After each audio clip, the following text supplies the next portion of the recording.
देखिए जो नए कानून लागू हुए हैं 1 जुलाई 2024 से, अब देखिए जितने भी नए कानून हैं उसकी हर प्रक्रिया, जो नए कानून में जो है जितने भी हमारे मामले हैं उनकी प्रक्रिया की एक तरह से डेडलाइन निर्धारित कर दी गई है। यानी कौन सा केस में कितने दिन में उसको डिसाइड करना है, सभी मामलों को जो है एक तरह से मतलब जो है डेडलाइन निश्चित करती है। इस टॉपिक को हम डिस्कस कर रहे हैं। देखिए जो है पहली सुनवाई से 60 दिन के जो भीतर जो है वो आरोप तय हो गए। मतलब जो है पहली सुनवाई से 60 दिन के अंतर्गत या इसके समय में ही आरोप तय होंगे या निर्धारित होंगे और अंतिम सुनवाई से 45 दिनों के भीतर फैसला हो या डिसीजन हो। ये जो प्रावधान है हमारे इस तरह के जो है नए कानूनों में किए गए हैं। अब देखिए अगर हम जो है न्याय में देरी होना एक तरह से न्याय का हनन है। अब देखिए न्याय को बचाने की प्रक्रिया को तहत जो है ये नए कानून लाए गए हैं। अब देखिए जो है न्याय में देरी ही न्याय का हनन है, इस अवधारणा के तहत ही भारतीय नागरिक सुरक्षा संहिता यानी कि BNSS के हर प्रावधान के लिए एक समय सीमा तय की गई है। और देखिए इसमें कोर्ट की प्रक्रिया में चालान से लेकर फैसले तक के लिए यानी कि जो समय सीमा तय की गई है, यानी एक समय सीमा निर्धारित की गई है। कहां से? कोर्ट में प्रक्रिया के चलन से लेकर और फैसले तक की जो समय सीमा वो सारी निर्धारित कर दी गई है। कहां पर? ये नए कानून के अंतर्गत की बात हो रही है। इसमें जो है कोर्ट की जो है पहली कार्रवाई यानी कोर्ट की जो है कार्रवाई में तेजी आएगी और इससे क्या होगा, निर्णय जल्दी होगा या डिसीजन जल्दी मिलेगा। वहीं पर देखिए मतलब जो है कोर्ट की जो पहली सुनवाई जो मैं पहले बताया है, यानी कोर्ट की पहली सुनवाई की तारीख से 60 दिन के अंदर आरोप तय करना और अंतिम सुनवाई के बाद अधिकतम जिसे कहते हैं 45 दिन में फैसला सुनाना जरूरी किया गया है। अब देखिए पुलिस अब जो है 10 साल या इससे अधिक सजा वाले अपराध में आरोपी को प्रथम 60 दिन तक पुलिस रिमांड में ले सकेगी। मतलब समझिए एक बार आप जो है यानी पुलिस जो है 10 साल से या इससे अधिक सजा वाले अपराध में आरोपी को मतलब एक तरह समझ लीजिए है प्रथम 60 दिन तक पुलिस रिमांड में ले सकेगी। अब इससे पहले जो है 15 दिन रिमांड लेने का प्रावधान था, यानी पहले 15 दिन रखा गया था, अब ये प्रावधान बढ़ाकर 60 दिन कर दिया गया है। वहीं पर देखिए 10 साल से कम सजा के मामले में 40 दिन पुलिस रिमांड में ले सकेगी। जो प्रावधान हमारा जो है इसमें पहला 15 दिन था। यानी कहने का मतलब ये समझिए एक तरह से पुलिस अब जो है 10 या इससे अधिक सजा वाले अपराध में आरोपी को 60 दिन तक पुलिस रिमांड में ले सकेगी और पहले जो है ये 15 दिन प्रावधान था, 15 दिन तक रिमांड में ले सकती थी। अब देखिए यहाँ पर क्या बात है जो है अगर मान ले हम ये 10 साल से कम के सजा के मामले हैं उनमें पुलिस जो है 40 दिन तक की रिमांड ले सकेगी। इससे पूर्व जो है ये जो रिमांड जो थी वो हमारी जो है 15 दिन थी।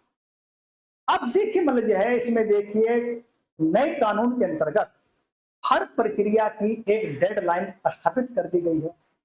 अब देखिए इसके अंतर्गत देखिए हम जो आरोप तय करने की समय सीमा यानी कि देखिए आरोप को तय करने की समय सीमा।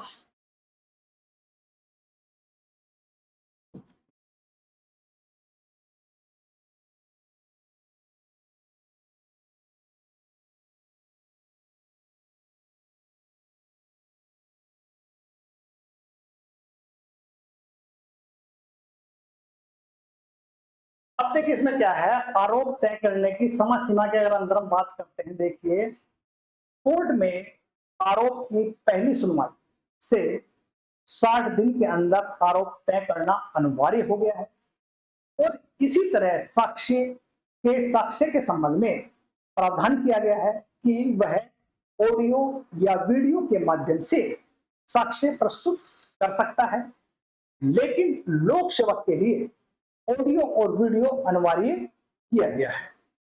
अब दूसरी बात देखें, यहां पर जो है विशेष परिस्थिति में जो है ये मतलब जो है, अगर हम बात करते हैं कोर्ट की सुनवाई की कार्रवाई जिस दिन समाप्त होगी, यानी उस तारीख से 30 दिन के अंदर कोर्ट को अपना फैसला सुनाना होगा। विशेष कारण में से निर्णय 15 दिन तक टाला जा सकता है, यानी कोर्ट जो है 45 दिन में अपना निर्णय सुनाना अनिवार्य किया गया है। मतलब समझिए, देखिए आप जो है अगर कोई विशेष परिस्थिति है, विशेष परिस्थिति में जो है अब निर्णय को जो है 15 दिन तक टाल सकते हैं।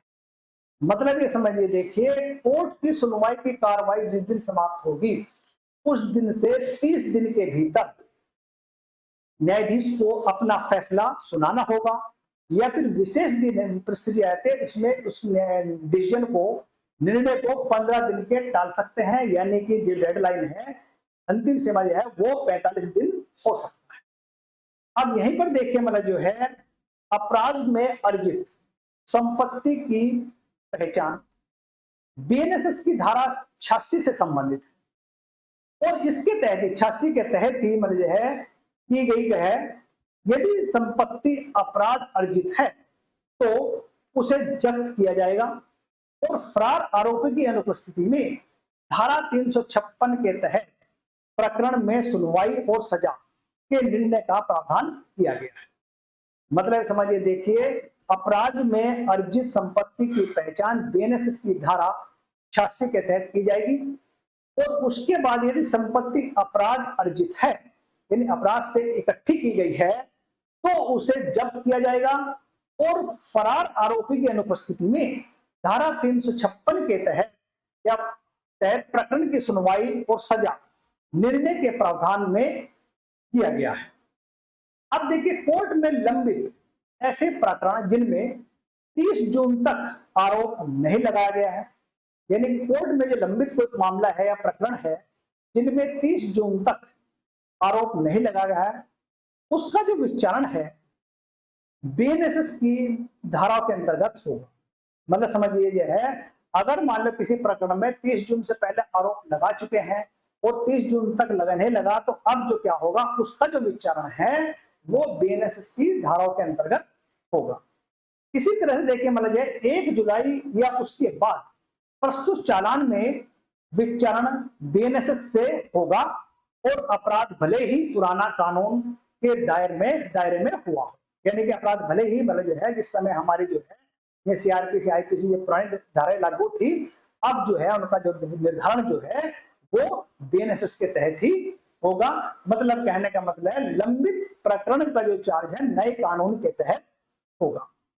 अब यहीं पर देखिए जो है नए कानून में अभियुक्त को मौका मिलेगा कि वह मजिस्ट्रेट कोर्ट में चालान पेशी के 60 दिन के भीतर आवेदन कर सकता कि केस चलाने योग्य नहीं है। पहले सिर्फ कोर्ट अपने विवेक का इस्तेमाल करके उसे खारिज करती थी, और देखिए यह इस मामले को विचाराधीन किया जाना या नहीं।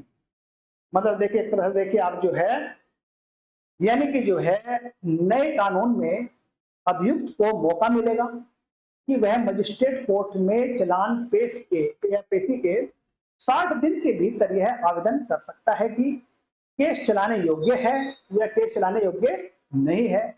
पहले सिर्फ कोर्ट अपने विवेक का इस्तेमाल कर खुद तय करती थी कि मामले को विचारित किया जाना चाहिए या नहीं किया जाना चाहिए। मतलब जो है आरोपी को मौका केस चलाने योग्य है या नहीं है।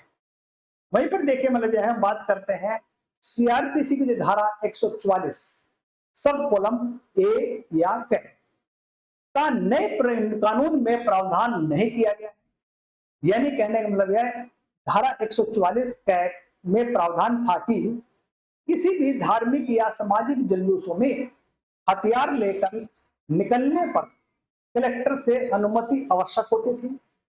नए कानून में इसे हटा दिया गया, यानी धारा 144 सब कॉलम ए को हटा दिया गया है।